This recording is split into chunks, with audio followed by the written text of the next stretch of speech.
বিরলতম স্বামী। Doctor James Orland, জাতিতে Scottish, ইংল্যান্ডের সান মেরি ক্লিনিকের সার্জন। এক মেডিকেল কলেজের অনুষ্ঠানে তাকে প্রধান অতিথি হিসেবে দাওয়াত দেওয়া হলো।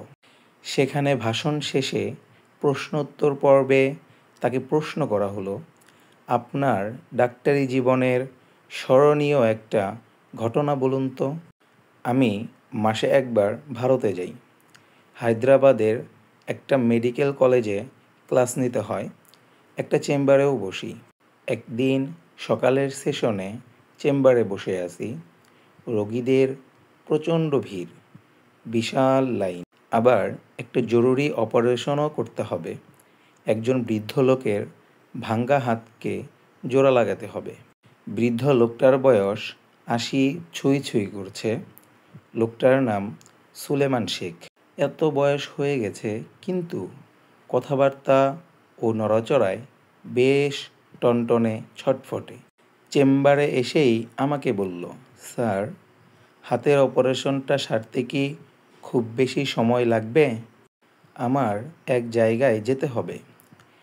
বৃদ্ধের কথা শুনে আমার হাসি পেল।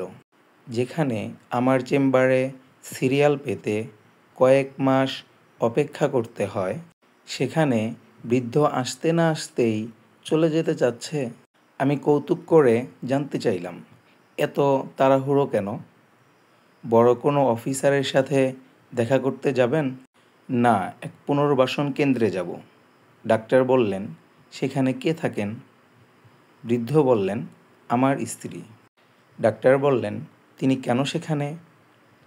বৃদ্ধ বললেন, আজ ৫ বছর যাবৎ সে স্মৃতিভ্রংশ রোগে ভুগছে।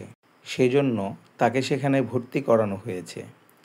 আমি প্রতিদিন দুপুরের খাবারটা তার সাথে খাই। ডাক্তার বললেন, একদিন তার সাথে না খেলে কি কোনো সমস্যা হবে? বৃদ্ধ, না, কিসের সমস্যা?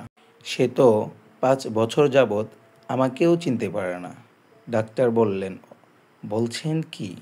ডাক্তার বললেন, আপনাকে চিনতে না পারা সত্ত্বেও আপনি ৫ বছর ধরে প্রতিদিন দুপুরবেলা অসুস্থ স্ত্রীর সাথে খাবার খেয়ে আসছেন। আমাকে অবাক হতে দেখে বৃদ্ধ সুলেমান শেখ মুচকি হেসে তার ভালো হাতটা দিয়ে আমার হাতের তালু ধরে একটু চাপ দিল। তারপর চোখ টিপে বলল, সে আমাকে না চিনলে কি হবে? আমি তো তাকে চিনি। বিরলতম স্বামী গল্পটি ভালো লাগলে একটা লাইক, কমেন্টস ও শেয়ার দিন। ধন্যবাদ।